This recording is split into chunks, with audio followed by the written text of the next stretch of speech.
Coming up on this week's show, Final Fantasy gets a pixel remaster. The hottest AI comes to your old PC. And we get some Microsoft memories from Dave Plummer.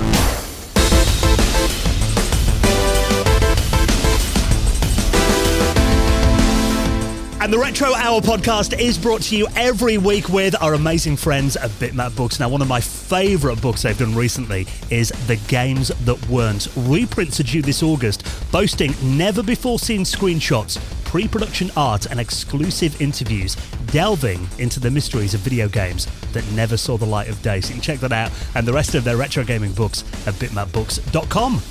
And with our mates at PCBWay, who offer a fully featured custom PCB prototype service with low-cost, fast turnaround quality boards, and they do so many other services, 3D printing, injection molding, and they're huge supporters of the retro gaming community. So get an instant quote right now for your project at PCBWay.com. Hello and welcome to the Retro Hour podcast, episode number 373, your weekly dose of retro gaming and technology news with me, Dan Wood. Me, Ravi Abbott. And me, Joe Fox. And very nice to have you joining us for another weekly look back at what's been happening in the world of retro gaming and technology from over the last 7 days. Of course, we bring you up to speed on everything that's been going on. You don't have to Google around and check all the news websites, but you leave it to us. We do it for you every week. And of course, we bring you a very special guest in the second half of the show as well. And I've got to say, the interview that I did this week, so I sat down last week with our special guest this week, and chatted for about 45 minutes with him. It was one of the most interesting interviews I think I've ever done on this show. Now, I know you guys weren't involved, but I know you are very familiar with our guest this week, particularly you, Ravi. Oh, yes, for sure. Am I right in saying he created Task Manager? Well, I guess this week is Dave Plummer. Now, he's a retired Microsoft software engineer. Today, he runs a really interesting YouTube channel called Dave's Garage, or Dave's Garage, if you're from that side of the pond. But yeah, I mean, really, we kind of go through all of his background, you know, when he originally got into computers when he was a kid, and kind of his journey into Microsoft. Because, I mean, he started like programming games and stuff at home for fun. And then by the time he went to Microsoft, I mean, he'd released some stuff on the Commodore 64 and the Amiga before that. I mean, he's a massive Amiga nut. So you'll find this one interesting, Ravi. But then, yeah, he worked at Microsoft for several years and worked on some technologies that really have become such a big part of every Windows user's lives in the modern day. You could not survive. That's probably the most regular application that I used on Windows was the Task Manager, you know, with Control-Alt-Delete and kind of being able to kill programs that were taking up too much memory. That was like an essential tool. And also Space Cadet Pinball as well, which I know you're a real big fan of. Yeah, I mean, obviously that game was originally a Maxis game back in about 1995, then kind of got brought into Microsoft. They released it on the Plus Pack at first, I think, didn't they, on Windows 95? And then Dave worked on the port to Windows NT that then became the foundation for the version that I think most people probably played on Windows XP. So, you know, just the fact that he went back to making games at Microsoft, you know, was a really interesting story as well. And his claim to fame is, and he's got a great video on this, but I kind of get the story from him as well, that he managed to sneak Microsoft Bob into every copy of Windows XP. So was Microsoft Bob the operating system that they did that was really visual, or was he a character that came from the operating system? Was it the dog? Yeah, well, the dog kind of came out of Microsoft Bob. You're right. This was 1995 it came out. It was basically an operating system that was meant to be really user-friendly. So, you know, everything was, I think, what do they call it? Skeuomorphism. It was images, wasn't it? You were kind of like in a living room and you had different images and you'd select them and they'd represent the programs. Yeah, so your computer was a house. And you had rooms, so, you know, if you wanted to open a word processor, you'd go to your desk and pick up your pen and paper, and that would open the word processor program. If you wanted to open your spreadsheet, you'd open the checkbook. It was really that era when, you know, they were desperately just trying to make computers more friendly for the average person. Obviously, it was a massive flop, and then, yeah, one of the Microsoft Bob characters, Rover, he's the little dog that appeared on Windows XP. And there's also Clippit, who was, you know, Clippy. Famously, so there was a Microsoft bit of Bob originally. Bob legacy in the other OSs. Yeah, well, basically, he managed to sneak some code from Microsoft Bob into 500 million copies of Windows XP. So, everyone had a bit of Bob in their life and didn't know about it. So we'll get that story and lots more as well with our special guest. You're going to really enjoy this week's one. Dave Plummer, he'll be on the show in around half an hour from now. And he's not the only guest that we've got on the podcast this week, because we do have someone else who is a very good friend of the show. Hello, Tommy. Hello, and it's really fun to be here. Thank you. Well, very nice to have you on. Now, this is a lot of something that we started recently. This is where we, once a month or so, we invite someone from our patrons community to basically be the fourth voice on the show. So, you come on, you chill out with us for half an hour, chat about some of the news stories, and also bring one of your stories along as well. And I know you've got a really interesting one to tell us about in just a bit, but I mean, if anyone that's been on our Patrons Hangouts, Tommy, will know you. You're always such a big part of it, great fun to talk to as well. But for people that maybe haven't joined us on there, kind of briefly give us your background in gaming then. What's kind of your background in it? Where did it all start for you? I actually started with consoles, and since I'm from Sweden, I used to call it the Nintendo Island in the Sega Sea, that is Europe. So I started with a Nintendo NES back when I was probably 8 or something like that. I recommend everyone to check up on Sweden's Nintendo's history and Bergsala. It's really fascinating stuff. But had my Nintendo, and later on a Nintendo 64 and some computers, Macintosh for the most part. Had some friends with Amigas and Commodore 64, but mostly a console guy growing up. And in later years, I have started to mess around with the old micros and such. Yeah, it's one thing I love when we're on the Patrons Hangouts as well, because, I'm quite a big Mac guy these days. Have been for about 20 years, but I know you grew up using the Mac as well, so it's always interesting to kind of have those conversations too. And I think that's one thing we love about doing this, just getting people on from all around the world. And, our experiences were so different back then, so it's definitely going to be interesting to hear some of your input into the news this week, Tommy. So thank you so much for coming on and joining us this week. No problem. And let's jump into the first news story then. It's been a really busy week for news, so no hanging about. First one is, we do love talking about these D-makes, don't we? And this one looks like a massive collection. Final Fantasy is getting a Pixel Remastered series next week. So tell us about this, Joe. Wait, before we go in, can you explain to me, the orders of the Final Fantasies on this? Because I know the history of Final Fantasy. There was an American version, there was a Japanese version, and this apparently has 6 titles that are getting remastered. Which ones are they? And very good question there, Ravi. Really good question. So this is the Final Fantasy Pixel Remaster, as Dan says, and it's a remaster of the original Final Fantasy 1, 2, 3, 4, 5, and 6. And you were very right, Ravi. In the 80s and 90s, there was a real kind of mix-up, or mix around, if you will, with the Japanese versions, the American versions, and the European versions. So if you go back about 10 years, I would have probably been able to tell you exactly which one was which. These days, my memory isn't quite what it used to be, because I can't quite remember which ones did and didn't come out in Europe, but I think it was 1 and 2, but it was just the numbering was totally different. So the numbering was all wrong. Yeah. So I think number 6 in America was number 3, and number 1 was number 1, and number 2 might have been Final Fantasy 4 in Japan, but was number 2 in America. It was a real mess. But this, they did away with all of that after Final Fantasy 7 for the PS1, and now they number them correctly. And since these games have kind of come out and stuff like that, because a lot of these have been re-released on PS1 and and on PC and on mobile and stuff like that in the past, Square Enix do name them correctly now, luckily.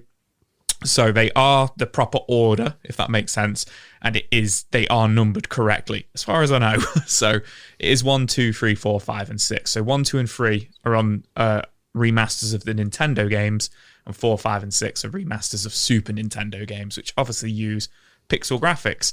So these are pixel remasters. So, they've had the HD, re-released, the HD upgrades. I don't know if they look too clean, kind of looking at them, because they look really, really clean. And sometimes that kind of pixel art looks nice when it's a bit washed out, on those old consoles and stuff.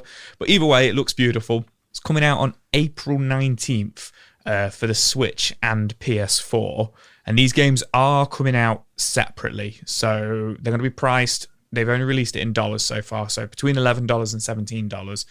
Or you can get all 6 of them in one pack for $75. So quite a hefty price tag, considering, you know, it's a bit like Sonic and Streets of Rage. These games have been re-released, you know, many, many times, but these are meant to be pixel perfect, you know, like re-releases and stuff like that. So, and Square Enix, a lot of the time when they do re-release these old Final Fantasy games, they do try to make them a little bit more accessible for kind of like for modern audiences, or more accessible for the likes of me who just hasn't got time to play, you know, these games for hundreds and hundreds of hours. So there is the ability to kind of like speed time up in the games.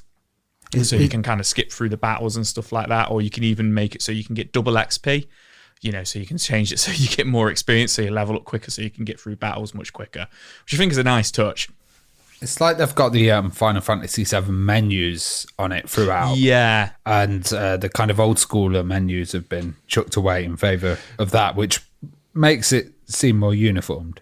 Yeah, so so what they've done as well, so you are right there, so they have kind of like, so those menus are kind of through those games as well, but they've tidied it up, so they've made them more user-friendly as well. So it does say in the trailer, they've tidied the fonts up, they've just tidied like the navigation of it up and stuff like that, just to make it, like I said before, a much more accessible game.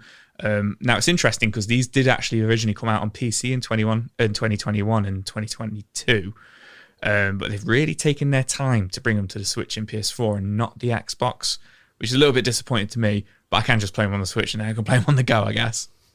To be fair, it doesn't look like the graphics are going to be too demanding and kind of push the Switch to its limits or anything, really. No. Yeah, and there is some new stuff as well. I'm reading here that they've apparently got like a rearranged music score as well. But one thing I really like is, if you're a fan of the original chiptune music, you literally press a button and you can go back to the original, which I think is quite a nice little touch, because sometimes you do want to just have that option, don't you? Because music's such a big part of the experience, I think. Yeah, and you know what? It's really funny that you should say that, because it is really nice that they've included that. So it's got these arranged orchestral soundtracks.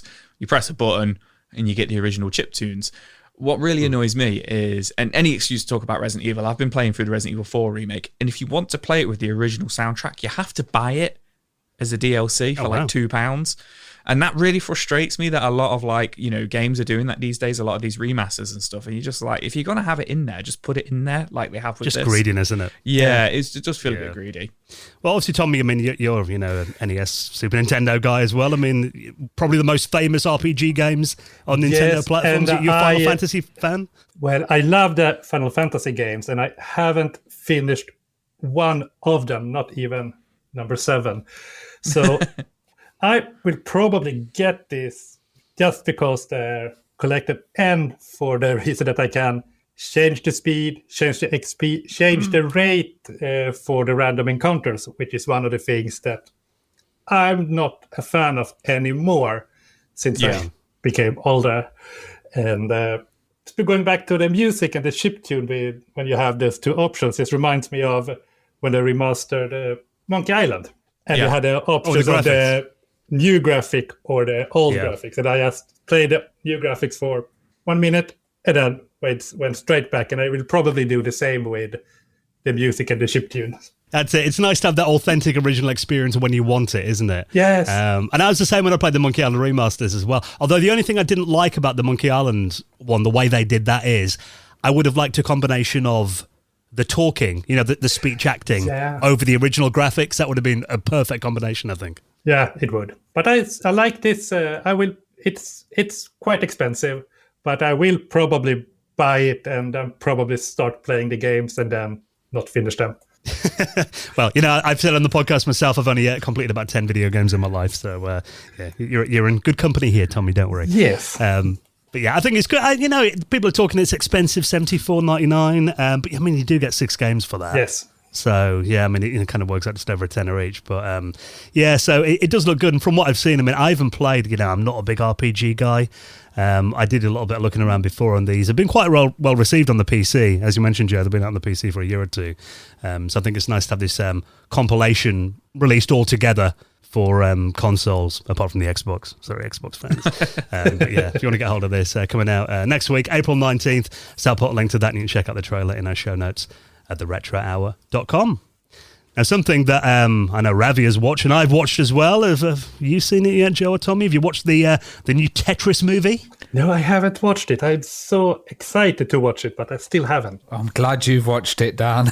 These guys need to catch up. It's such a good film. I can't stop promoting it, you know. I've not seen it, but I don't think a day's gone by since Ravi watched it. Like, have you watched Tetris yet? Well, it was really interesting, obviously, the story of how the original Tetris got made in Soviet Russia back in the day. I mean, you know, it was a really fascinating story, and definitely, it's my wife, you know, she's not into computer games at all, but she found it really interesting. We sat down, you know, it's a good film, I think, for anyone just who wants to hear kind of, you know, all the drama that went on behind it. And, you know, at the end of the film, she said, I used to play Tetris on my Game Boy. I didn't realize all that went into it. So it's a really interesting story. But one thing you do see when you watch the film is they have the original version of Tetris in there that Alexei Pajitnov, I believe that's how you pronounce his name, made back in 1984. Now, back then it was made on an old Soviet computer called the Electronica 60, and that didn't have sprite graphics or anything like that. So the original version of Tetris, and you do see this in the movie, basically uses ASCII characters. It's a lot of kind of solid blocks and square brackets, isn't it? That's and that machine wasn't his as well. It was a part of the Soviet Academy of Sciences, and you know, it was the actual institute's machine, and he was creating it with the brackets, but also it wasn't as developed as the Tetris that we see today. There wasn't a scoring system on there.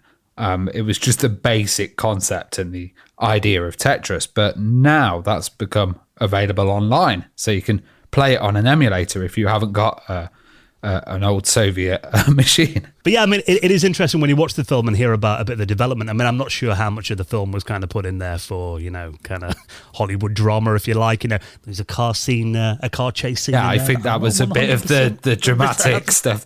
They, you know, they need to kind of make it a bit more exciting, these films. Yeah, but most of it was quite accurate. There's even one bit in there, though, where they talk about, you know, the fact that if you've got a few lines of, you know, if you've completed a couple of lines of Tetris, originally only one row would vanish at a time. And then, you know, in the movie, they show where we expanded that to like several lines. So it's interesting to kind of go back and see that original version of Tetris. And it's as you'd expect it to be. It's green screen. You know, it's ASCII characters as well. And this is to celebrate the launch of the Tetris movie on Apple TV+. It's a promotional thing, really. But now you can actually play the original version of Tetris in your web browser without having to download emulators or anything like that. Joe's been trying it out. Is it quite different to your memories of the Game Boy version? Yeah, obviously I grew up on the Game Boy version, and I have the Super Nintendo version, which came with Dr. Mario, which they're the two I'm most familiar with. And obviously it plays a lot slower. And obviously I was trying to play it with my keyboard in the browser. I wasn't very good with the arrow keys. And like, you have to press up to, you know, change the position of the, you know, change what direction the Tetris is like laying in, if that makes sense. Yeah. I think you can use Z as well. Oh, can you use Z as well? Yeah. Oh, okay. Fair enough. But that really threw me off, and I was playing terribly. But it's cool. It's a nice little, like, you know, like, what's the word? Promotion for the film. And it's cool that it's there in your browser as well. Keep you busy at work when you're meant to be working. It's interesting because they're saying Tetris is the most ported video game in history on 65 different platforms. And I probably also think it might be the most cloned game in history. I remember playing so many different versions of Tetris, even explicit versions of Tetris as well. So yeah, there was all kinds. The mind boggles now, right? Yeah, I'd love to see a pack with every single version of Tetris ever created, but legally, I guess something like that couldn't happen.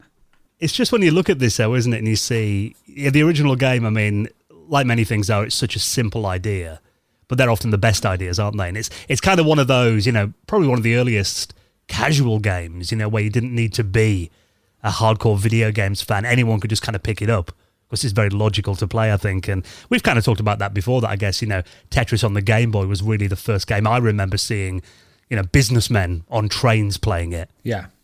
And one of the first games that almost feel impossible to put away once you've started playing it. That's it, isn't it?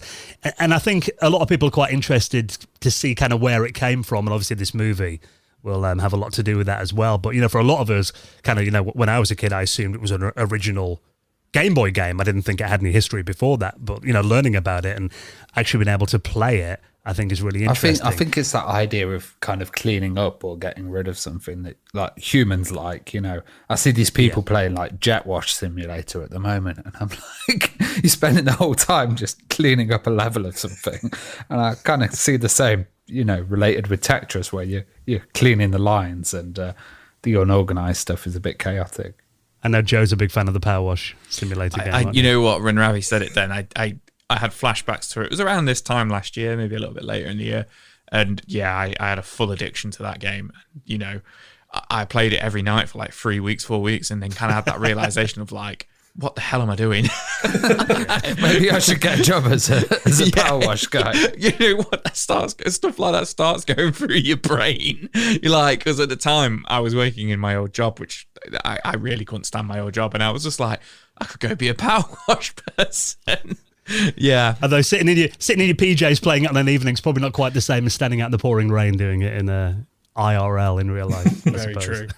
So, and actually, talking about this original Tetris experience as well. Apparently, there's also a hack that's been made for the NES that basically gives the 1989 version of the game an Electronica 60 makeover. So it makes the NES version of it look like the original Soviet version. So it is really cool that the movie is now kind of getting a lot of people into kind of looking beyond the Game Boy and the NES and seeing the original version of it, and you can play it really simply now. So if you want to play that in your browser, I will link it up in our show notes along with the rest of the stories as well.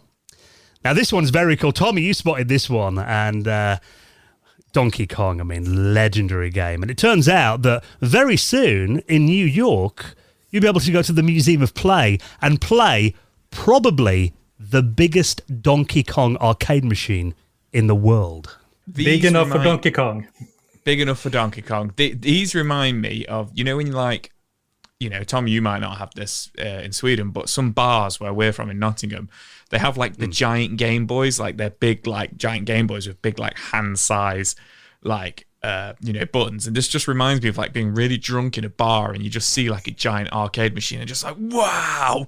This thing's like, they haven't built this yet, have they? It's just a concept at the moment, isn't it? Nintendo are helping them with it, apparently. They're helping them with it. It's like, what, like 20 foot tall it's going to be? And like, I've just spotted now, it does actually have a little arcade stick, like a normal sized arcade stick attached to it. But I was thinking, like, how on earth are you meant to play this thing? Like, it's huge. Well, it is, 370% bigger than the original cabinet. It runs the motherboard from an original Donkey Kong cabinet, apparently, which is quite interesting. I assume they do emulation or something in it, but apparently not.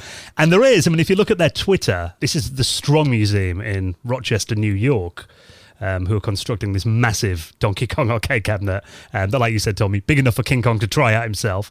But yeah, there is an image they've got of basically a little humanoid figure stood in front of the arcade machine, and it appears as some kind of platform that you can maybe climb up upon. Like maybe I imagine a bit more advanced than a step ladder, but kind of along those lines, I think. So it's like Billy Mitchell's wet dream. This is. What I found interesting with this was that this was actually something that went on regular news, at least here in Sweden. And oh, cool. So I guess this is what it takes to put video games in the news. Either the big teams that win millions and millions of pounds, or the big crazy things. Yeah, I think it's interesting. I like these kind of ways of expanding older games and, doing them on a much bigger scale. And I guess it might be more of a kind of mass participation thing. If you've got a screen that everybody can stand around and, see, you might get quite a big audience using that. It could become the prime Donkey Kong machine for people to play on. But obviously Donkey Kong at the minute, he's obviously in the new Mario movie, which I think you're the only one that's seen it out of all of us, Tommy, at the moment. I have. But I've seen people whinging online that he's kind of been redesigned a bit. Is he a bit more like the Donkey Kong Country version now, isn't he, in the new movie? Yeah, he is totally Donkey Kong Country, which I didn't have a problem with because he was the first Donkey Kong I really experienced, I think. If I think Donkey Kong, I still think Donkey Kong Country. But yeah, they have a reference to the old one in the background. There is an arcade cabinet that is obviously Donkey Kong, but it's not Donkey Kong on it. It's like some kind of white jetty, but they have Jumpman and so they do some sort of throwback to the old one. And there's we were talking earlier, Pixels as well. I remember they do a huge version of Donkey Kong in that as well. And was Donkey Kong in Wreck-It Ralph as well? I can't remember. Maybe Ralph was kind of influenced by Donkey Kong.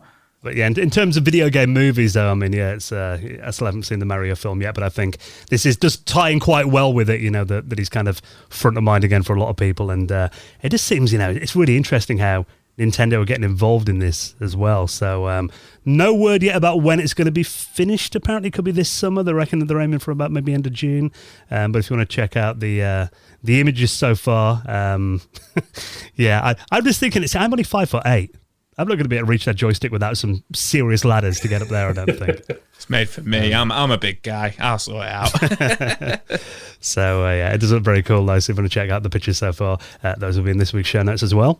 Now, obviously, the thing that's taken the world by storm at the moment, and, this kind of just seemed like it came out of the blue a little bit recently. The hot thing a year ago was, everyone was talking about the metaverse and VR, and that's going to change the world. Kind of feels like, that's kind of been forgotten a bit now, and everyone is talking about artificial intelligence, ChatGPT, Google Bard, that's all over the news. Only thing I ever hear about, if I listen to modern technology podcasts, that seems to be the only topic that anyone's talking about at the moment.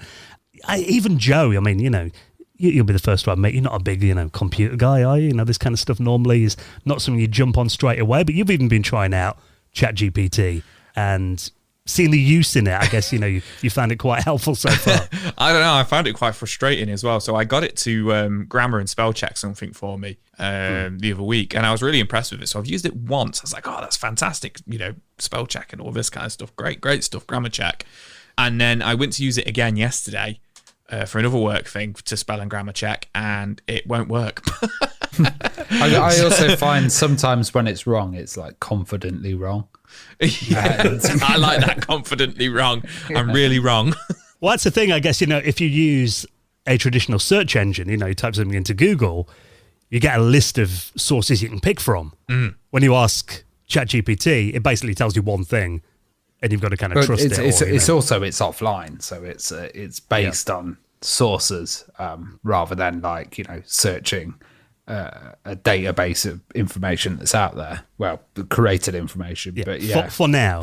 Yeah. Well, although there have been some crazy stories. I mean, I don't know if you've seen this, kind of going a bit off topic, but we'll bring it back to retro in a minute. But these kind of GPT hustles they've been doing where, the versions they've got of it online, they've actually been getting people have been asking it like, I'll give you £100. Make it into £1,000 in 2 weeks. I've seen about the unrestricted versions that are pretty scary as well. Yeah, it's interesting. The creepiest thing I heard about that unrestricted version that they've got online is apparently, so it went online, it registered a website for a business and it was doing all that, but it got to the stage where, you go on a website and you have to click the "I'm not a robot" thing. The capture it that worked comes that up. out.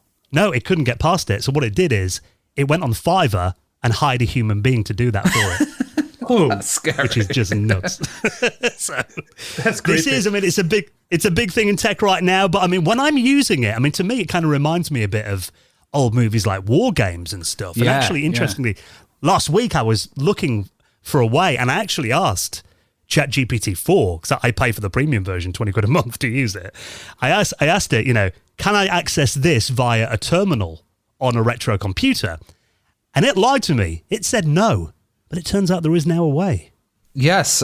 So Enthusiast, I hope I say this right, Yeo Keng Meng, has released a client for MS-DOS that can run on your 4.77 megahertz IBM PC. So this, it runs on the IBM but connected to a network. And it's quite interesting how he's done this, because the main problem that seemed to happen was, he's sending packet information from the IBM to a virtual machine that's then kind of connecting to the internet and to ChatGPT. But the main problem seemed to be HTTP security. So HTTPS, which is the standard of security for websites. And he had to create a proxy to basically strip out the security of the website so that he could, send this information to it and receive a response using ChatGPT's API.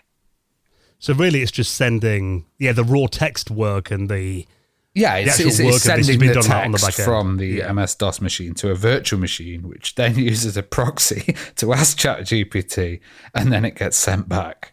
Well, this same guy made a Slack client for Windows 3.1 a couple of years ago as well, so he's quite into doing this. But I mean, that's the thing about ChatGPT. I mean, I love the screenshot in this article on Ars Technica. It shows an old amber monochrome display on an IBM 5155. And, you can see the scan lines in there as well. It's got that phosphor glow on there too. That, to me, is kind of like, what you imagined the future would have been like in the 60s or 70s when you watch old movies. Yes. Just talking to a machine like that and it coming up on the screen. And it's war games to me, which I find extremely exciting. So I kind of looked through this because I'd like to do this myself. And, ChatGPT is like, it can do coding for you. You can ask it to write you a program. So maybe eventually this could be something you can just ask it to do. I actually asked it to write a podcast client for the Amiga that could play the Retro Hour recently. And it gave me some code. I haven't tried it out on the Amiga yet, but it will be interesting to see if it works. Tommy, where do you think we'll see ChatGPT in the future, retro-wise?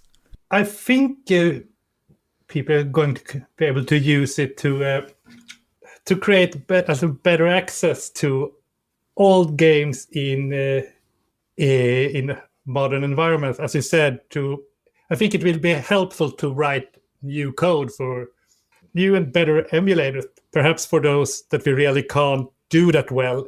Do you think it might have some application in like looking at code and then finding cheats that people haven't found? And I think it might have help with an upswing in coding. I think it can help, not especially retro now, but I think it will be able to help people who are curious about coding. But since we don't really have those coding in schools anymore, at least not in Sweden, even though we have it in our curriculum. So I think this will also be a help for people to start coding again.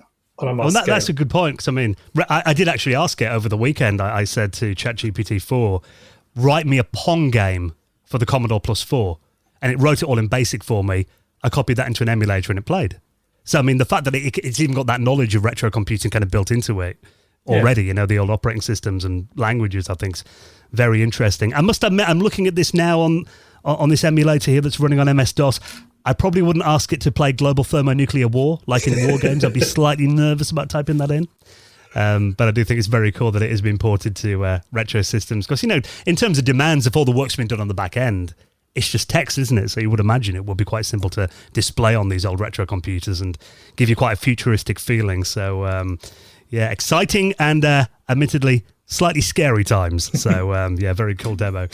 Now, obviously, when we get a patron on the podcast, we always like to invite you to bring a story along. And this is something I must admit that's apparently been around a couple of years, but I think this one passed us all by, didn't it? Yeah, it must have. I personally haven't heard about it, and I think it fits me very well with being an old Nintendo player and a recent adopter of microcomputers. It's, I will try to pronounce it here, La Culotte de Zelda.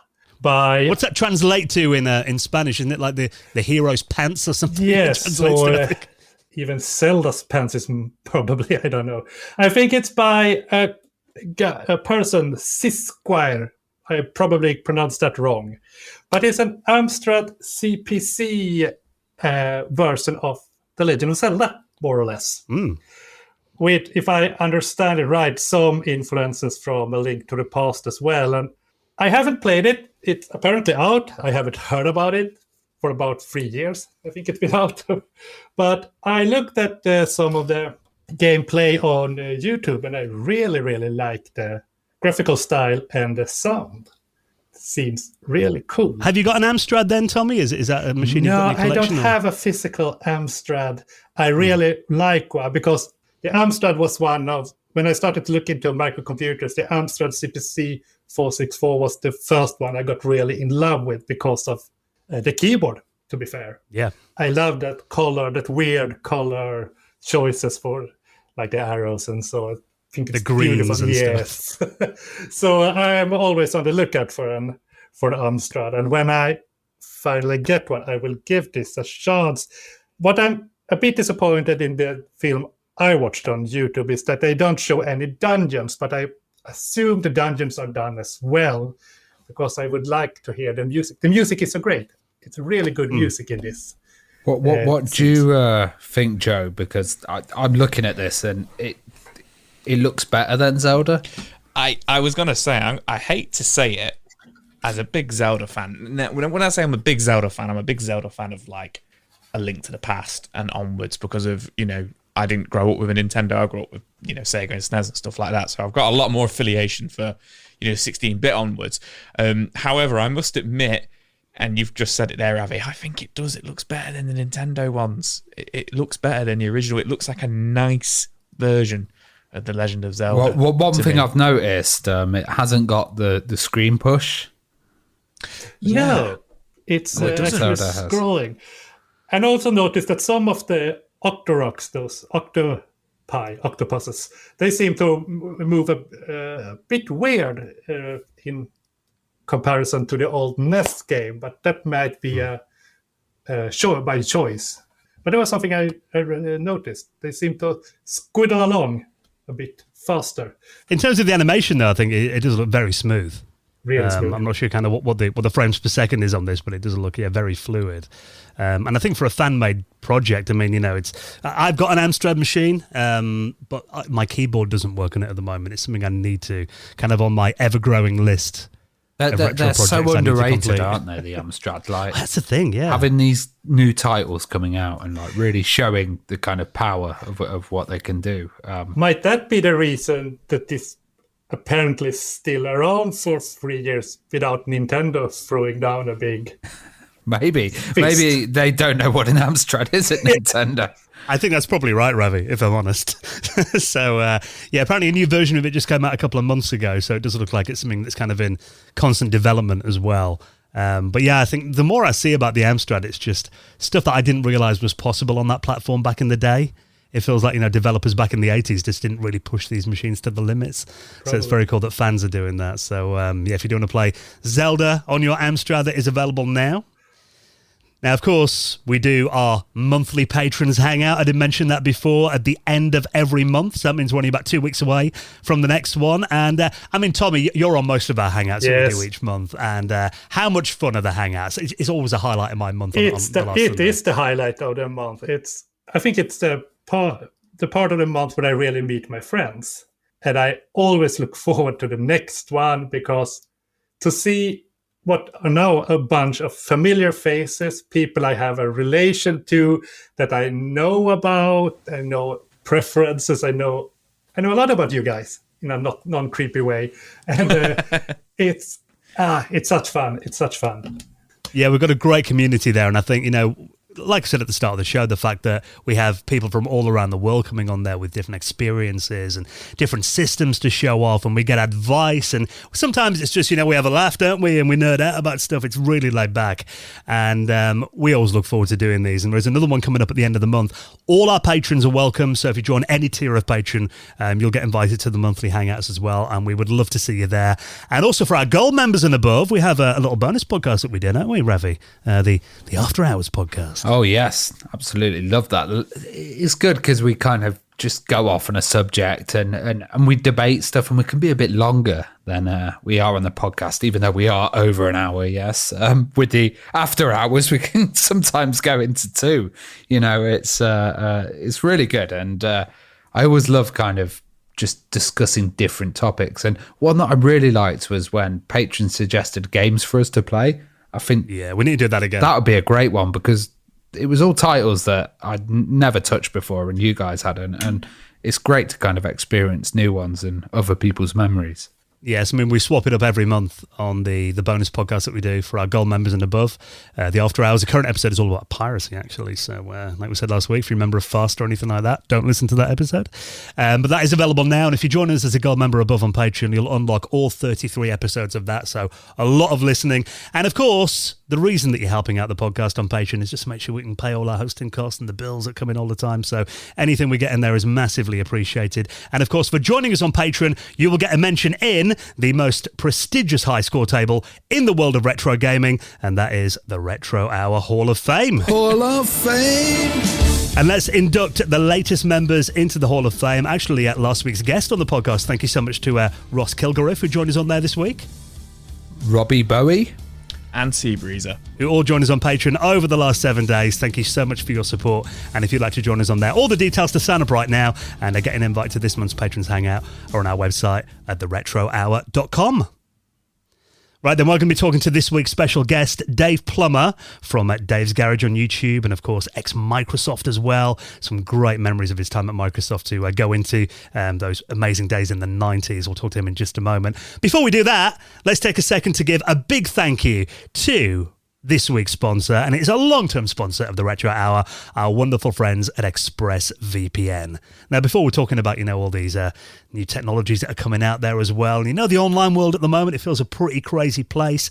So we know that services like ExpressVPN protect your privacy and your security online as well, which is obviously a really big part of using a service like ExpressVPN. But one thing that's very cool that some people don't know about is you can also use ExpressVPN to watch movies and TV shows that normally you can only see in other countries. And this might be of interest if, like me, you've kind of watched everything you want to watch on, the British Netflix or wherever you are.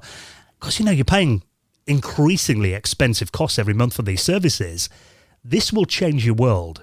So now rather use ExpressVPN to basically binge movies and TV shows, particularly on the American Netflix. Yeah, I've absolutely rinsed Netflix. And, you pay for it and you want to unlock this extra content. It's there. And I've been watching some awesome stuff. One of Joe's favourite films as well, Cliffhanger.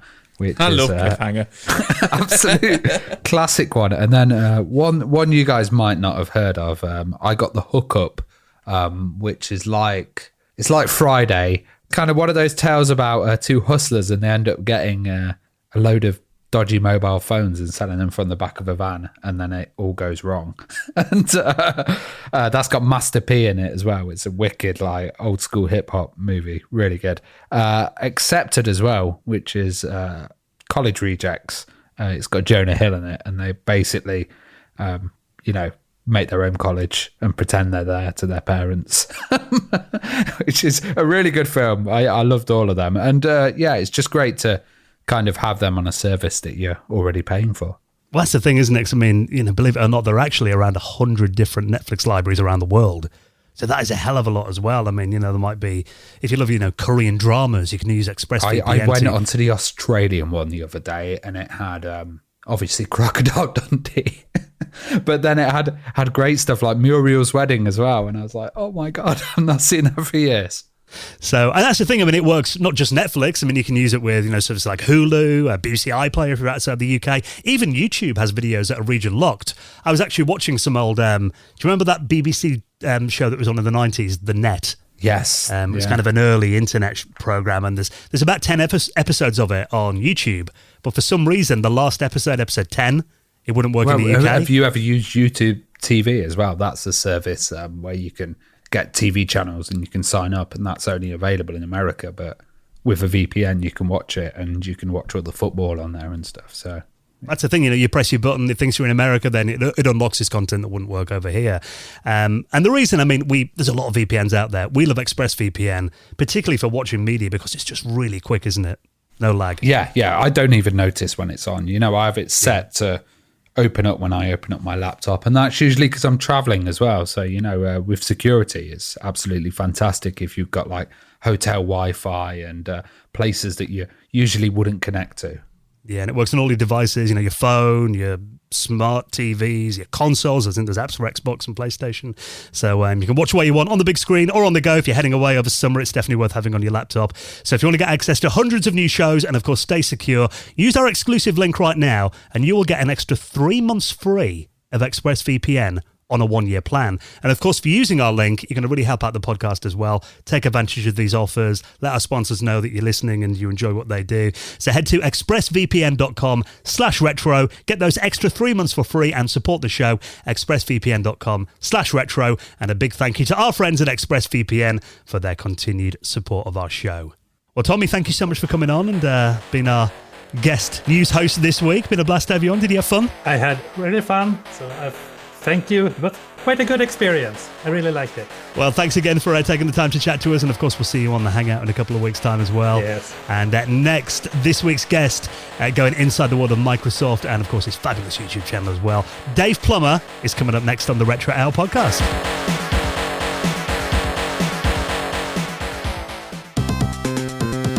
This is the Retro Hour podcast with me, Dan Wood, and it is time to welcome on this week's very special guest. And I'm so excited to talk to our guest this week. Someone who I've watched on YouTube for a good few years now.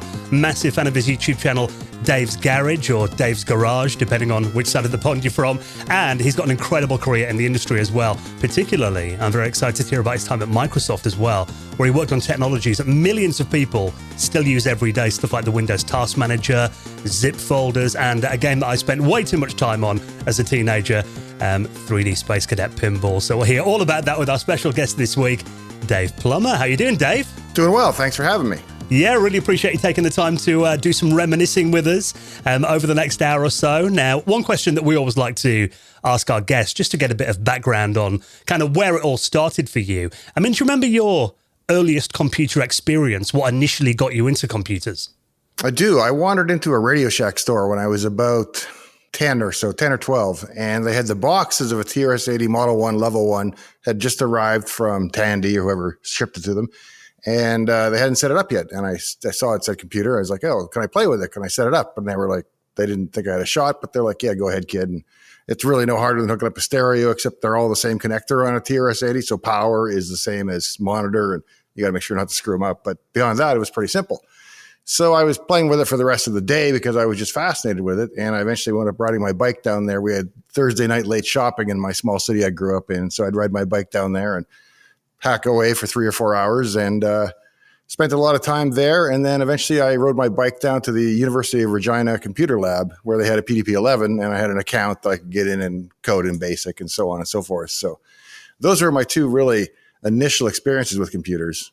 And I remember thinking that what we have now with ChatGPT-4 is kind of what I was expecting from the computer because, you know, I'd seen Star Trek and whatnot. So I would type in my programs effectively in English and it would say SN error, which I thought was spelling error, which is, of course, syntax error. But so pretty naive experience just going in totally blind. But yeah, it must have seemed magical, though, you know, just using a computer, you know, back in those days.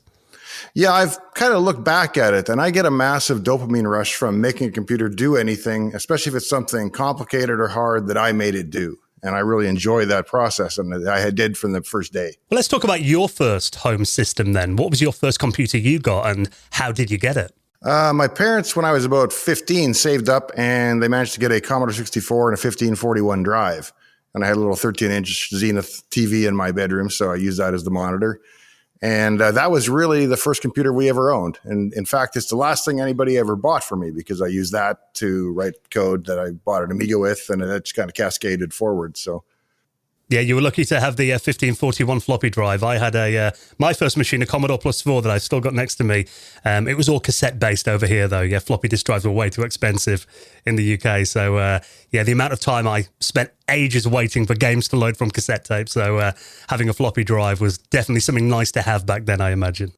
Yeah, although they were so unreliable because the early ones overheated so badly that it spent many, many months of its first year in the shop. So I spent a lot of time with the cassette deck as well. So how did you learn to program the Commodore 64? Because I know the Commodore 64's BASIC. It wasn't the most fully featured. I remember a lot of, peeking and poking was the order of the day on the Commodore 64. How did you start programming that machine then? And was it BASIC all the way, or did you get into assembly and machine code as well? Almost simultaneous. So I think I had the programmer's reference guide, the classic spiral bound one. And so it had a pretty good set of documents for BASIC itself. And I was able to use that to learn BASIC. And the back of the book was all this assembly language. And I didn't have an assembler, but I had a machine language monitor on cassette. So I would load that up and tinker in machine language or assembly language. Well, it's hex, so it depends what you're looking at. But I was always blown away by, you could do things like increment the screen color in a loop, and it would only make it about 20 pixels before the color changed, as opposed to basic flashing the entire screen at a slow frame rate. Or if you animated a sprite, it was infinitely fast effectively. And so I was always blown away by how much faster assembly and machine language was. So I kind of gravitated to it from the beginning.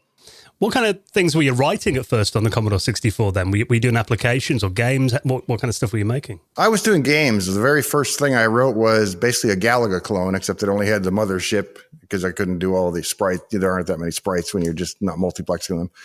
And I remember it was horrible code, the ultimate in spaghetti code, because not having an assembler, I wrote it in the monitor, but you could not insert code. So if you wanted to insert code, you had to jump out to some spare space and then write your code there and then jump back to where you had been. So it was completely horrible and unmaintainable.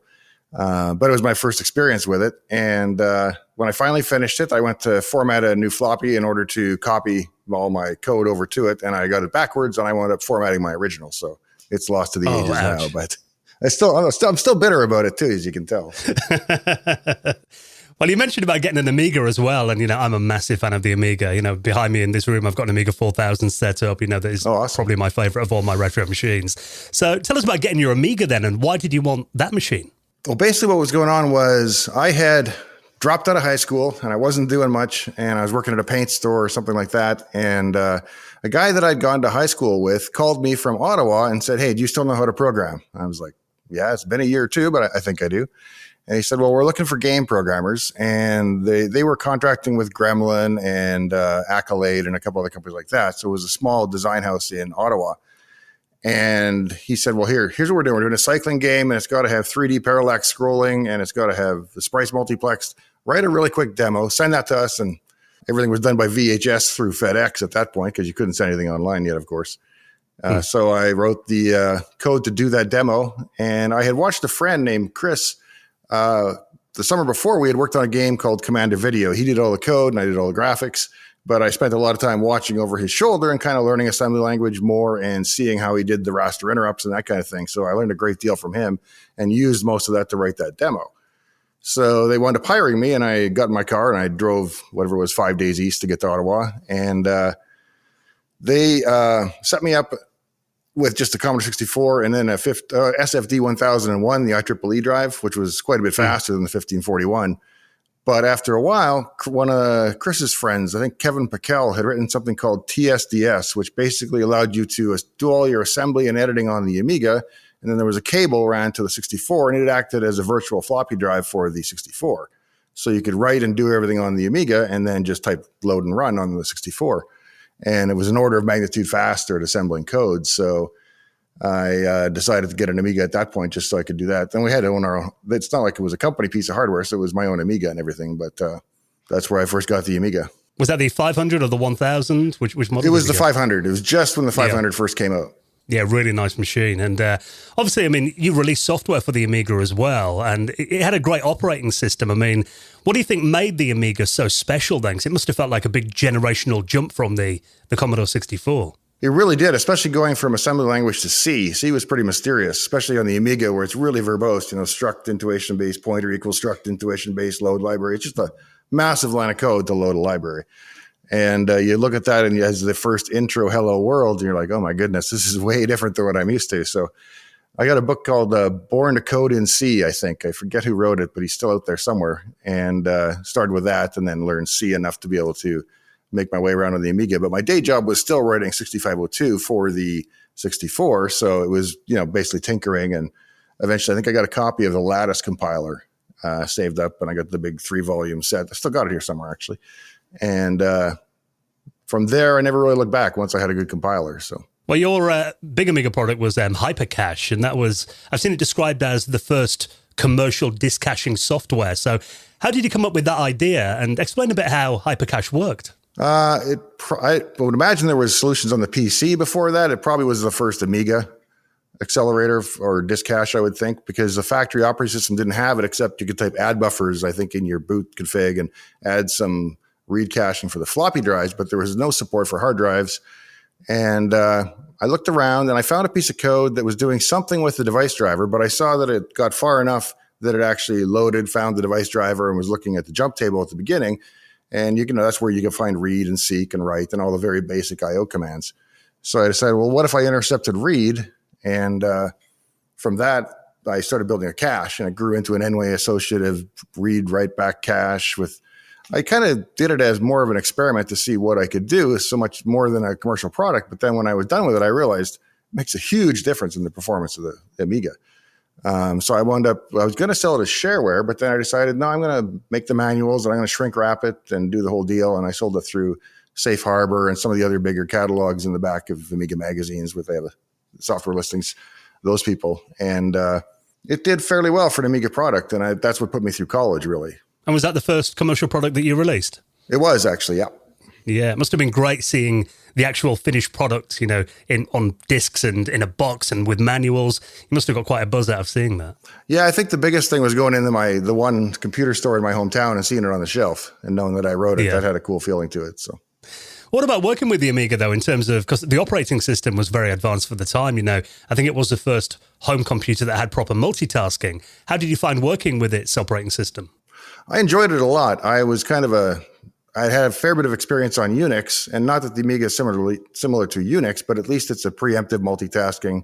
There's no memory protection in the earlier models, which is kind of a drawback, but compared to, I don't know if they're real time, but the simpler operating systems like MS-DOS and CP/M, it was just light years ahead of that. So I really enjoyed working on it, although until I got the RKMs, which I forget what that stands for, maybe that's German or something, but the manuals for the actual operating system code, it's pretty opaque. But once you get that, then it's fun to work with. Yeah, you're right about lack of memory protection as well. I remember that Guru Meditation era was a very familiar sight in the early days of the Amiga. Yeah, we just been working on a project called Night Driver for the last year or two, and its fatal error exception is a ASCII art version of the Guru Meditation error. So, oh, nice. Well, let's talk about your time at Microsoft then. So, you started working for them in the early 1990s. How did your journey lead you to Microsoft, and why did you want to work there? Well, after I'd worked in the game industry for a little while, I realized I probably needed a degree at some point. So I decided to go back, and I finished high school when I was 21, and then I went on to university. And in my last year at university, I was looking for an internship, or in my second last year, I was on an internship, and I was in the food court with the old and the board, and I was just reading a book I'd grabbed at Kohl's bookstore, and it was Hard Drive, Microsoft and the Making of Bill Gates, or vice versa. And I read the book, and I was just fascinated by the people and the projects and the way they did things. And I just felt such a kinship with that whole process. It was like, I need to be there. But I was in Saskatchewan, I had no idea how. So what I did is I went back, and Hypercache had these blue registration cards. And you had to fill out your name. And then back in the day, this is how you registered your software for updates and so on. And so I went through the stack because I'd actually asked for email, which was kind of innovative at the time. And so not many had email, so it was pretty easy to check. But I looked for anybody with a Microsoft.com email address and then cold emailed them saying, hi, I'm a student in Saskatchewan looking for a job, basically. And one fellow named Alistair Banks wrote back to me. And he connected me with a couple internal people there, hiring managers. And so I wrote directly to them, and they did a phone screen, and then they brought me out for a series of interviews, and I got a summer internship out of that. And so that's when I went to MS-DOS. Well, do you remember much about that interview process, what it was like? I do. It was really grueling. They don't do this anymore. It's a much kinder, gentler world, I guess. But it was basically 5 one-hour interviews with a lunch interview in between. And well, if you made all 5, because the 5th was the as appropriate, basically, if you were doing well in the first 3 or 4, then they would put you on to the hiring manager who made the business decision to hire you or not. And each one was programming tasks, like find the number of bits set in a byte or reverse this linked list, those kinds of programming problems. And some were brain teasers, the ones you hadn't heard because the internet wasn't really a thing yet. With the one kid got a blue hat and there's 2 red hats and they're in order. How do you figure out what hat is on what kid? Those kind of problems, or the fox and the chicken and the bag of feed across the river, yeah. I think. Those kind of problems. And it wasn't so much whether you could solve them, but it was your process of thinking it through, how you worked with them, how well you were able to think out loud and on a whiteboard articulate what it was you were doing. So it sounds a pretty intense day that must have been. It was. And, I didn't know at the time that I had autism, but people with autism kind of struggle in that structure. I think it's a lot. It's a lot of social interaction. It's a lot of being present and putting on your mask. And by the time 5 hours are up, it's a lot. Yeah, ready for a sleep after that, I imagine. Yeah, they're ready for something.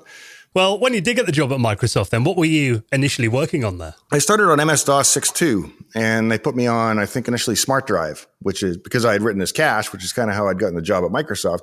They stuck me on the cache for Smart Drive, and I added the ability to cache CD-ROMs because the MSCDX drivers were just coming out, and they were also totally uncached. So I did all the caching for devices, and I think it's a long time ago. I think that's when we added write back caching to the hard drive caching as well. And then I did a bunch of work to move as much as I could of the code and data up into the high memory area on the PC, which is that first bank of memory that's addressable by 16 bits by wrapping the pointer around. So you can still use it on a 640K machine, but it moves everything out of the 640K base if it's there. So I did the conversion for double space as well. And then I think I wrote single pass disk copy so that you could do a disk copy without swapping disk 8 times or whatever it was. Then I did the setup program, wherein if you had a previous version of MS-DOS, you could use a single floppy, and I used deltas on the binaries to just patch and upgrade. So you could go from 6 to 6.2 with a single disk, which saved them a fair bit of money, I imagine. Yeah, I bet. And I mean, that time at Microsoft as well, that must have been quite an exciting time in the, early as we get into the mid-1990s, because that was, the lead up to the release of Windows 95, which, do you have much memories of that time then? Because I imagine there was a lot riding on the release of Windows 95. It was such a big product for Microsoft. I do, but my timeline was I was in MS-DOS until MS-DOS was done, and then I moved to Windows NT to work on Common OLE. Common OLE delivered into Windows 95 because it shipped for Office and everything else, which means my code is in Win 95, but I was actually on the NT team when it shipped, and we weren't competitors, but there's always a certain amount of rivalry in between teams and groups. So I was a thorough NT guy, and we didn't get invites to Win 95 launch. I mean, I went over there to check it out and see what was going on anyway, but we didn't get the colored T-shirts and the official invite anyway. So you did actually go to the launch yourself, though? Because, I mean, I've seen YouTube videos of the Windows 95 launch, and it looked like, I'd never seen a software launch like that before. It looked like a rock concert. I mean, what memories have you got of that then? It must have seemed very glamorous for a software launch back then. It did. I think my most vivid memory is the fact they painted all the grass green for acres and acres, because there's a huge open common area at Microsoft there, and they wanted it to look good. So they literally paint the grass green so it looks like turf. And then the huge white tents were erected, and Jay Leno's wandering around. And I don't remember the actual launch, so I don't know that I stuck around that long. I was there more for the pre-events and then headed back. But so, yeah, I do remember the day pretty well, though. Well, let's talk about something that, is still used by millions of Windows users all around the world that you were behind. That is, of course, the Windows Task Manager.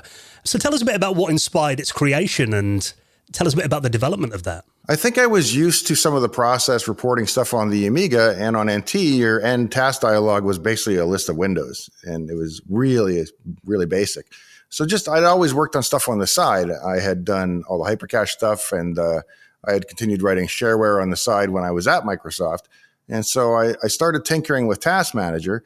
And the problem I ran into initially was that the way for getting reporting on processes and all that was done through the registry, HKey performance data or something like that. And it was really slow and incomplete. So I thought, well, I'll take it in and I'll just continue writing it as an internal product, because then I can use all the APIs that I need to use, which I can't do in a shareware product because I don't know them technically, right? You're stuck with the public linker files at least. So I continued developing it, and a couple people saw it and were curious about it. And I let them take it and try it, and it kind of spread around the team. And I forget how it became a decision, but at some point it was just in the product. So you must have been very pleased that was baked into the main operating system release thing. So obviously it's such a valuable part of Windows. Yeah, more so now, because when I was I got the code for Task Manager XP to do an episode on the channel. And when I was talking to Microsoft about getting the code and so forth, I was talking about metrics with them. And apparently there's well over 1 billion installed users, and there's something like 2 billion invocations every month. So it's pretty well used. Well, something else that was very well used back in the day, I wonder how much productivity time in offices was lost due to this back in the day. That brilliant game, Space Cadet Pinball, or 3D Pinball for Windows, as it was known as well. That was a game that was a favourite for an entire generation. All my friends at school and college were playing that for years.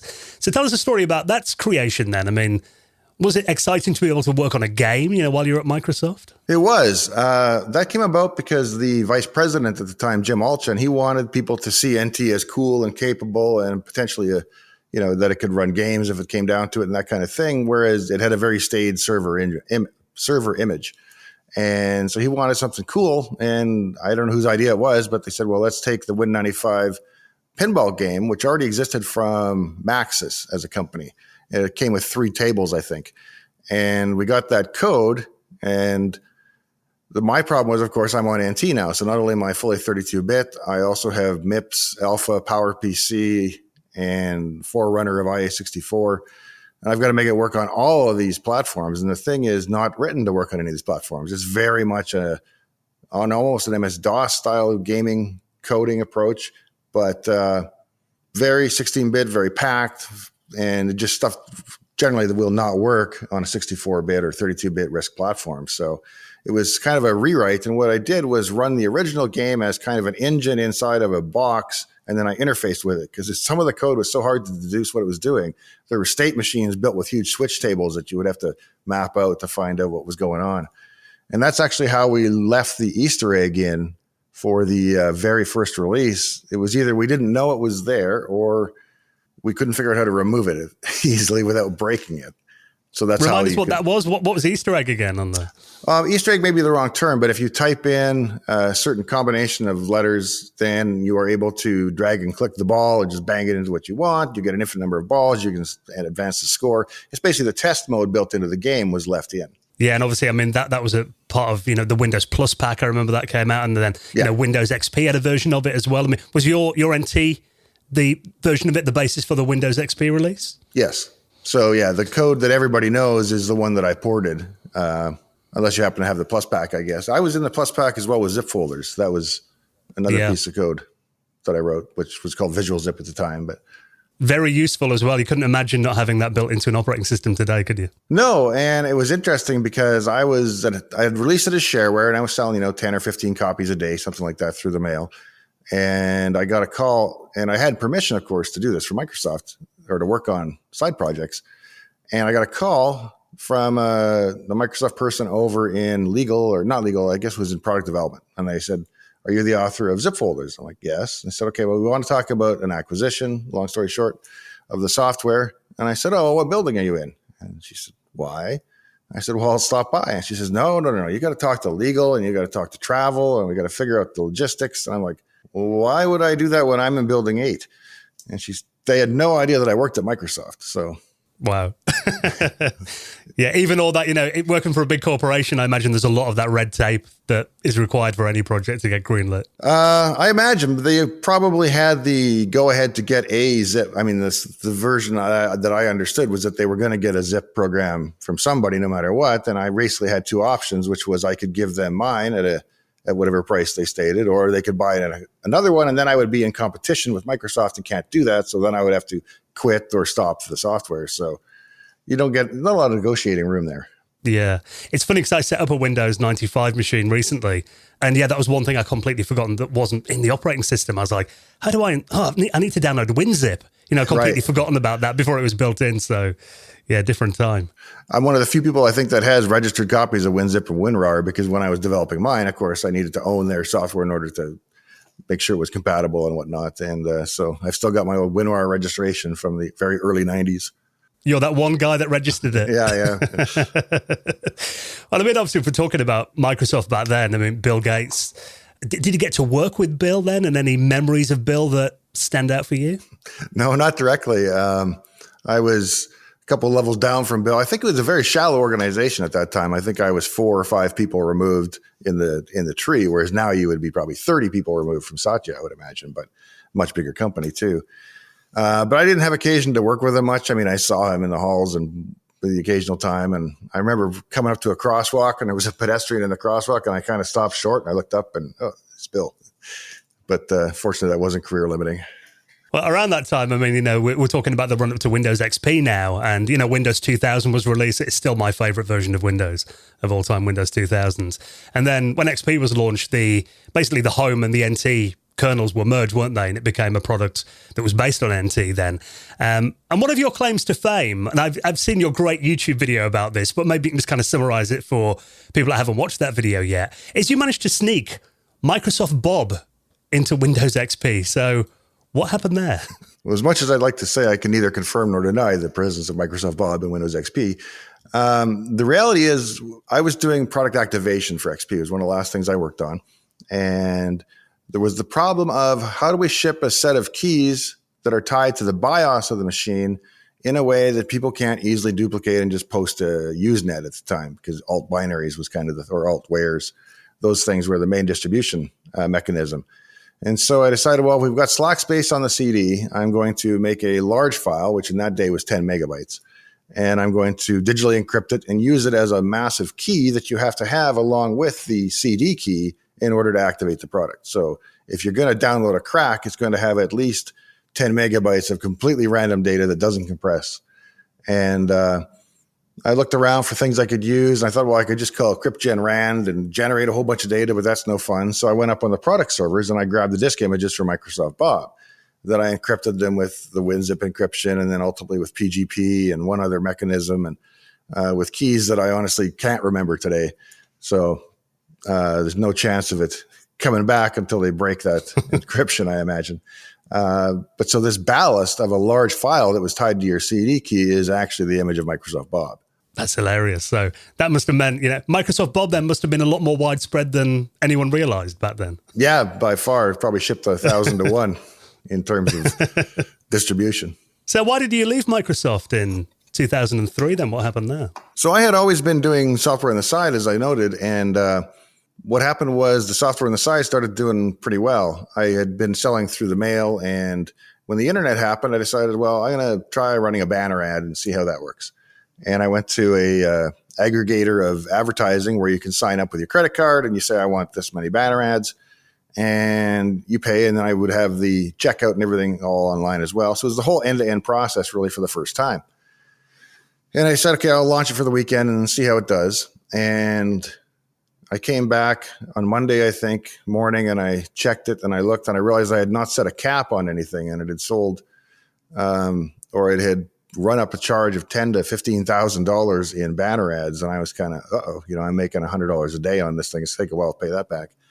So I went to the sales report and found, oh my goodness, it made like $30,000 in sales. And I realized that with the scale of the internet at that point, all you've got to do is just roll out a lot of advertising. And if you've got a good product, then it was a 30-day trial, money back guarantee. You didn't have to activate right away. So there weren't a lot of returns because people knew what they were getting by the time they got it. And it was just a really good business to be in at the time. And it wound up paying a fair bit more than my day job. And it came down to the fact that I couldn't do both well anymore. If I was giving enough time to the side business, then I was working shorter hours at Microsoft, and vice versa. When Microsoft got busy due to product ship cycles and stuff, then my other thing suffered. And I had to make a decision, do one and do it well. I mean, you mentioned on about the rise of the internet there. One thing that just came to mind is I remember obviously the browser wars around that time. I mean, that was a big thing for Microsoft when Internet Explorer came along, and kind of the demise of Netscape as well. I mean, have you got any kind of memories of inside Microsoft at that time, kind of what that was like and how important Internet Explorer and the internet suddenly became to the company? I was rather cynical about the internet. This before IE. This is in the very early days. I kind of thought it was CB radio, a fad, because that wasn't being used for anything useful yet. I was used to Gopher and Telnet and the various Unix type utilities for the internet, but the web I wasn't impressed with. But then, of course, it became pretty obvious that it was something amazing. And in terms of the browser itself, I know the guy who owned the browser, but I never worked on the browser myself, except for it uses Common OLE and that kind of thing. But yeah, I don't have a lot of experience with the actual code base or anything of Internet Explorer, but it was, of course, a big deal to the company at the time. And I think we all probably had Navigator on our machines at some point, and then we would switch to IE and dog fooded, as they called it back then. Yeah, IE definitely became the superior browser, by the time it got to like release 4, I think. And I thought Netscape became quite bloated around that time when they started bundling all the Composer and everything in as well. So, yeah, it was no surprise really that IE became the dominant platform, I think. But as you mentioned, the internet was just becoming such a big deal, wasn't it? That it was an easy way for people to get online if they were running Windows already. Right. Well, let's talk today about your YouTube channel, the fantastic Dave's Garage. So what inspired you to pick up a camera and start recording videos? Basically, what happened was I got diagnosed with autism, and I did not want that to be a limiting factor, that there's certain things you can't do or can't do well. And so I looked at the set of things that I was probably most challenged at and decided, well, I'm going to go do those things because, the most discovery happens in uncharted waters, I guess. So I went out and I had a big open house shop party here at my shop for 100 people. And I wrote a book and I started a YouTube channel and some other things like that were just out of my comfort zone. And I'm not somebody who likes having their picture taken even. So editing myself in 4K 60 all day long is a bit of a challenge, but I'm starting to get used to it. So that was really the start of the channel. And like most channels, I've left the old videos up just for painful contrast. It's hard to get started with anything. The first 1,000 subscribers are, of course, very, very slow. And it's quite an uphill battle, but I was learning a lot as I went. So, do you remember which video kind of pushed your YouTube channel in front of more people? Did you have one video that really made the channel blow up? I think the round to get over the hump to 1,000 subscribers was Theo Joe did a video on a Reddit post of mine. He basically read the Reddit post as an episode, and it was about Task Manager and some of the trivia and history about that. And that drew a lot of people my way. And then I guess that got me enough traction that once people saw it, they started coming back. What's your process for making videos? And do you kind of plan them meticulously and script them, or is it a bit more free-flowing these days? How does it kind of work? No, I do script. I sometimes go off script and then I have to go back and fix it for the closed captioning. But generally, I script everything in advance and I write 1 page per 2 minutes. I tend to talk too fast in my episodes. I realize that. But my pace is about 2 minutes per page. So if I write 10 pages, I've got 20 minutes of content and then I record it. And then I spend a day editing it. So it's probably a day to write, a day to record, day to edit. It's about a half-time job. A little bit more than a half-time job. Yeah, a lot of people don't realize how long video editing takes, doesn't it? Particularly in the early days. When you pick it up and kind of learn your way around the software, it's a bit quicker, but yeah, it's still quite intensive, isn't it, the time that it takes? Yeah, and there's a lot of side work too. Like I'm doing an episode on laser engraver, and I've got one here, and I've been working on it for about 2 weeks, trying to figure it out, get competent with it, and so on. And so there's a lot of work goes often into the background that doesn't get shown or even seen in a short episode. So. Well, I love the fact that your channel is, it's a real mixture of current technology and retro computing as well, which obviously I'm a big fan of.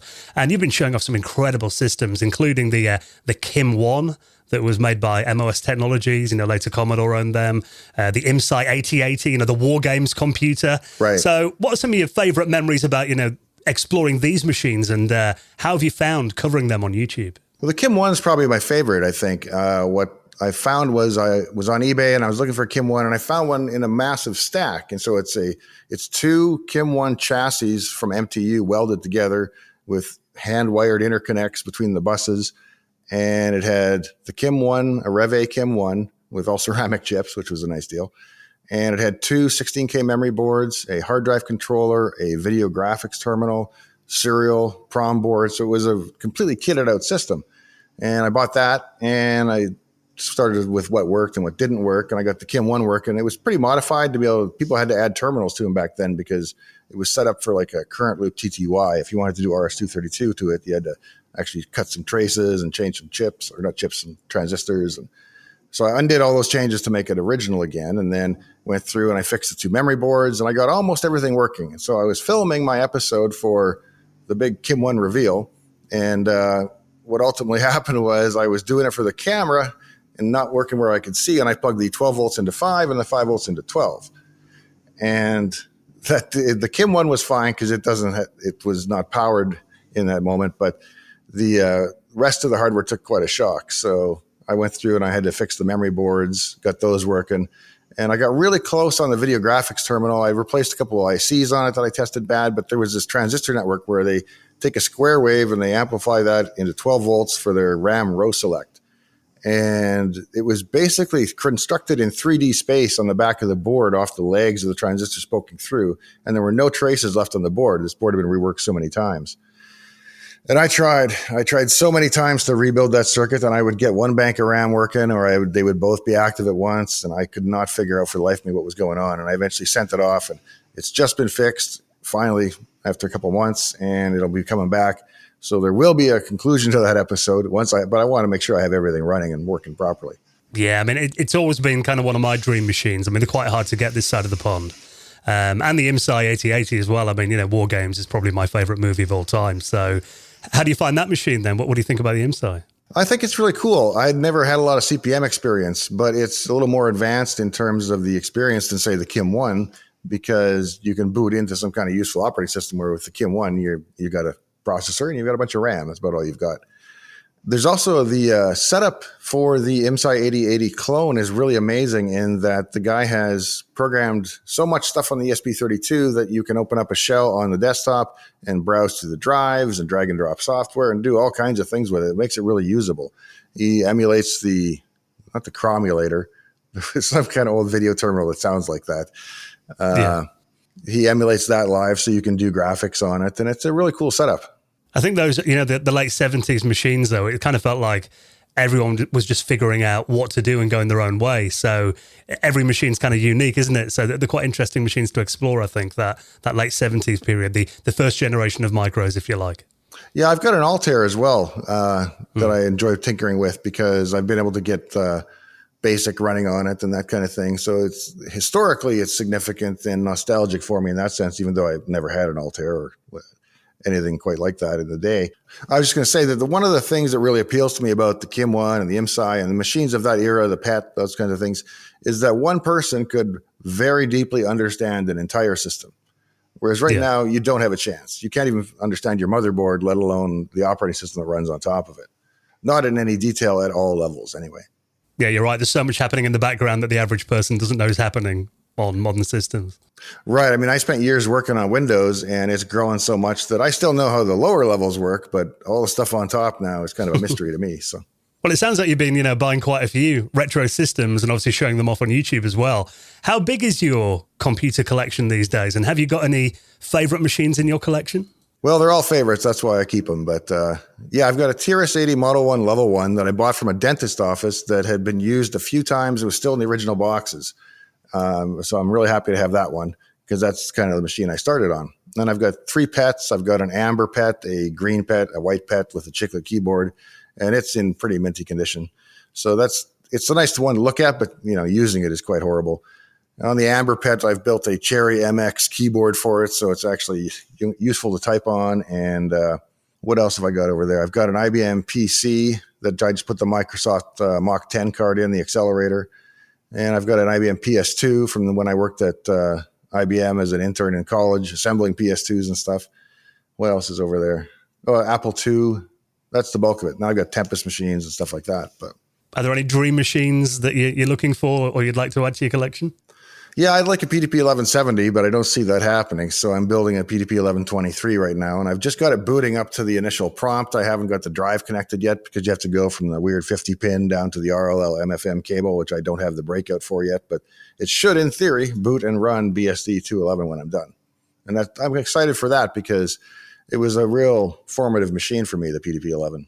And there's not many videos about it on YouTube as well. So I think the fact that you're documenting this stuff is really important. Yeah, a good channel is Usagi Electric. He's been going through the PDP-11 process kind of side by side with me, and he's sent me some parts. It's been really helpful, and he'll go into it in probably more detail than I'll be able to do, because he'll make several episodes on it, whereas I'll try to condense everything into one. But so good channel to check out anyway. Well, I know you've done some videos on programming classic computers. I mean, would you ever, or are there any plans to release software or maybe some games for, retro systems like the Amiga or even like, old versions of Windows, anything like that? I've done a bunch of code, but not so much games. For the 64, we did Pet Rock, which is a spectrum analyzer where you plug an ESP32 into the back of the 64, and it has a microphone built in, and it does the audio sampling. And the 64 displays the spectrum analyzer graph of the music. And we had wound up having to get the data into the the 64 faster than was possible at 2400 baud or 1200 baud. And we wound up rewriting all the serial routines, and a fellow over in the Netherlands named Rutger did a really nice job on using the CIA chips to drive the serial I/O process in a sensible manner, as opposed to kind of the polling way they did it originally. So we got really nice speeds out of that. So there was a lot of work went in there, and it's all on GitHub and it's all open source. So, but in terms of games, I don't think I would probably write a game, because the games on the 64 and that I care about largely for nostalgia's sake. I don't think there was anything new that I could contribute that I would feel nostalgic about, of course. So I don't think it lines up well with what I love doing, but I do like writing code for it still. A good pinball simulator on the 64 would be good. Yeah, well, there's always David's Midnight Magic. That's the one I go back to, which I just realized a couple of years ago is kind of a clone of Black Knight 2000, which is the only pinball machine I have. But they're the same layout, I just noticed. Yes, I didn't play many pinball games on the 64. The Amiga I did, Pinball Dreams and Pinball Fantasies. Great game called Slam Tilt on there as well. And, it's really hard to get the physics right, I think, particularly in a lot of those early pinball games, but they really nailed it with that one. Yeah, the Windows Space Cadet pinball, the physics aren't probably very realistic, but they are. It's kind of like a driving game where it doesn't have to be realistic as long as it's fun. And I think that's probably true of it. So, and that was all, code that was existing in terms of the gameplay logic, but they did a nice job on that. Yeah, 100%. So are there any projects or videos coming up on the channel that you can tell us about? Anything you're working on right now? Yeah, right now I'm writing it'll probably air before this does, so it's if you're looking back at this point, but it is the top 5 fastest computer languages. And I started 3. I did C#, C, and Python, C++, and Python, and then I drag raced them. I gave them all the same prime civ algorithm. I wrote the code natively, in Python and C++ and C#. And then let them each calculate the primes up to 1 million as many times as they could in 5 seconds. And that generates a score. And I would compare them. And spoiler alert, C++ won, Python was third, and C# was in the middle. But I put that up on GitHub, and the response was amazing to it, because people came in and they wrote their own solutions that were faster. They added all new kinds of languages, and pretty soon there was 12 languages, and then there was 24 languages. And I was getting overwhelmed with just the amount of source code contributions and trying to manage all that and pull requests and everything else on GitHub. So I put out requests for help, and 3 guys long-term helped out, Rolf, Rutger, and Tudor over in Europe. They took over all the source code control and code reviews and everything else. And they've really nurtured it so that I think there are now 94 different languages, well over 100, maybe 200 solutions in there. And eventually we had to just make a decision. Let's pick the ones that follow the rules and drag race them all. And the system does that every day now. So it builds every solution, it compiles them, it runs them, it tabulates the results and creates a website for that day's reports with all the scoring on it. And I'm going to take that and reveal what the 5 fastest are. That sounds fascinating. And I love the fact as well that you've made that a bit of a community effort as well. I mean, I imagine that's probably a big part of your channel, all these people that you're working with around the world and the retro community around these classic computers as well. That must be having that collaboration must be really useful. Yeah, it's really interesting because my channel is effectively nonprofit. I cover expenses and then I donate the rest generally. And so because I'm not doing it to chase money, I think people are more eager to help and contribute their time, because folks like Rutger seem to spend like 2 full-time jobs on it, and he's also got his own day job. So the amount of contributions I get from the community are really significant and helpful. And I think the retro community it's not close-knit, but it's small enough that people kind of feel a kinship with one another.